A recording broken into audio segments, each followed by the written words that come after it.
హరి ఓం everyone. రేపు ఉగాది కదా, శుభాకాంక్షలు మీకు అందరికీ. ఓకేనా? సబ్స్క్రైబ్ చేసుకున్న వాడికి అందరికీ కూడా రేపు రేపు సంవత్సరాది ఉగాది శుభాకాంక్షలు. ఏంటా ఆంటీ రేపు చెప్పకుండా ఇవాళ చెప్తున్నారు ఏంటా అని ఆశ్చర్యపోతున్నారా? మీకు ఆశ్చర్యమైన విషయం చెప్పనా?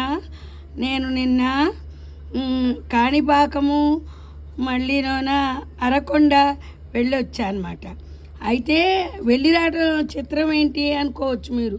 అది కాదు, వినాయకుడి గుడిలో నాకు ఈ పుస్తకం ఇచ్చారు. ఎప్పుడు వినాయకుడిది పుస్తకం వస్తుంది, మాసపత్రిక, ఏదో చందాలు ఏదన్నా కడితే. ఈసారి లక్ష్మీ నరసింహ స్వామి వచ్చాడు.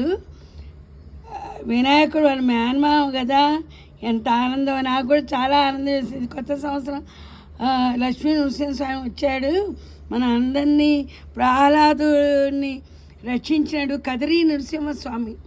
కదిరిలో నరసింహస్వామి ఎలా ఉంటాడు తెలుసా? ప్రపంచంలో ఎక్కడ అలా ఉండదు. ఒళ్ళో ప్రహ్లాదుని కూర్చోబెట్టుకొని ఉంటాడనమాట.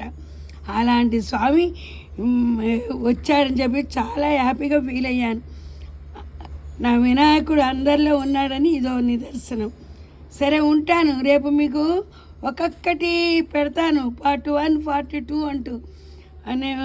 నేను వెళ్ళిన వినాయకుడిని అవన్నీ కూడా చూపిస్తాను. గర్భగుడిలో తీయకూడదు కదా, బయట తీయచ్చు అన్నారు, బయటే తీసినవి. ఓకే, ఉంటా. మీ శ్రీదేవి వినాయక. మీ దీవెన నాకు ఎప్పుడు ఉండాలి. గాడ్ బ్లెస్ మీ, గాడ్ బ్లెస్ ఆజ్ అందరికి కూడా ఉండాలి వినాయక. ఉంటా. మీ శ్రీదేవి.